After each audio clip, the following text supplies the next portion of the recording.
আমরা চিহ্নিত করছি যারা আজকের এই উস্কানির সাথে জড়িত, যারা উস্কানি দিয়ে হাদি ভাইয়ের শাহাদাতের পর তার জন্য ইনসাফের দাবিতে আমাদের যে আন্দোলন, এই আন্দোলনকে ভিন্ন খাতে প্রবাহিত করার চেষ্টা করেছে, তাদেরকে আমরা চিহ্নিত করব এবং গণশত্রু হিসেবে ঘোষণা করব।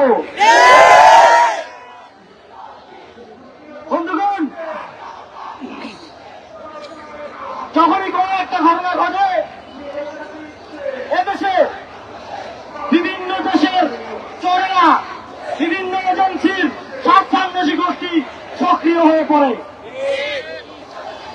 ঘর করার মধ্যে আলু করে দেওয়ার মতো তারা বিভিন্ন প্রতিষ্ঠানে, বিভিন্ন ধর্মীয় প্রতিষ্ঠানে হামলা করে বেড়ায়।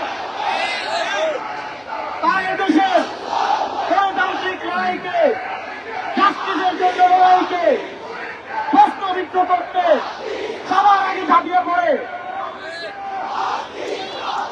আমাদের হাদি ভাইয়ের শাহাদাতের খবর পাওয়ার 1 ঘন্টার মধ্যে কিভাবে ওনার নামে হিসাব ছাপিয়ে একটি গোষ্ঠী হামলা করতে চলে গেল, এটা অত্যন্ত সন্দেহজনক।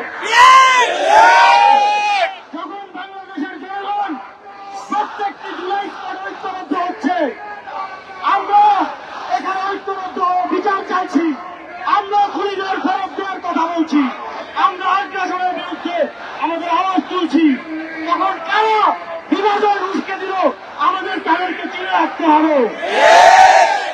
আর কখনো তাদের উস্কানিতে তা দিয়ে ভুল পথে পরিচালিত হওয়া যাবে না।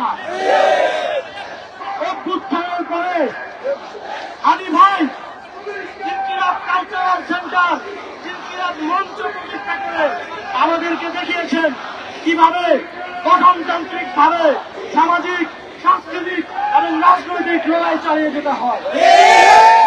কিভাবে একজন ব্যক্তি প্রাতিষ্ঠানিক ভাবে দাঁড়ালে সেটা লক্ষ মানুষের চেয়েও শক্তিশালী হয়। হাদি ভাই নিজেকে একটা প্রতিষ্ঠান হিসেবে গড়ে তুলেছিলেন।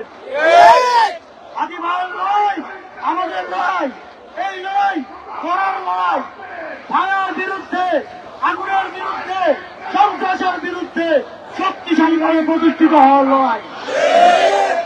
এই লড়াইকে বাধাগ্রস্ত করতে আমরা কাউকে সুযোগ দেব না, কাউকে ছাড় দেব না। আমরা সরকারের প্রতি এবং আইন শৃঙ্খলা বাহিনীর প্রতি আহ্বান জানাতে চাই, আপনারা খুঁজে বের করুন আজকের এই ঘটনার পেছনে নেপথ্যে কারা রয়েছে। আপনারা খুঁজে বের করুন তাদের উস্কানিতে, তাদের ভিন্ন ও ষড়যন্ত্রে আজকে সাংবাদিকদের জীবন শঙ্কার মুখে পড়েছে। আপনারা তাদেরকে আইনের আওতায় নিয়ে আসুন। তবে কোনোভাবেই এই ধরনের কোন ডিস্ট্রাকশন কিংবা এই ধরনের স্যাবোটেজে থেমে যাওয়া যাবে না। হাদি ভাইয়ের জন্য আমাদের লড়াই, আগ্রাসনের বিরুদ্ধে আমাদের লড়াই, হাদি ভাইয়ের খুনিদের ফেরত দেওয়ার দাবিতে আমাদের এই লড়াই চলমান থাকবে। আমি বাংলাদেশের জনগণকে আহ্বান জানাতে চাই, আগামীকাল প্রত্যেকটি মসজিদে, খুতবায় এবং মোনাজাতে হাদি ভাইয়ের জন্য দোয়া করুন এবং জুমার পর সারা বাংলাদেশে প্রত্যেকটি জুমার আন্দোলনের স্পটে আবারও বিক্ষোভ মিছিল সমাবেশ আয়োজন করুন। সকল আগ্রাসনকারী শক্তিকে আমাদের দেখিয়ে দিতে হবে আমরা ঐক্যবদ্ধ আছি, ছিলাম এবং থাকবো।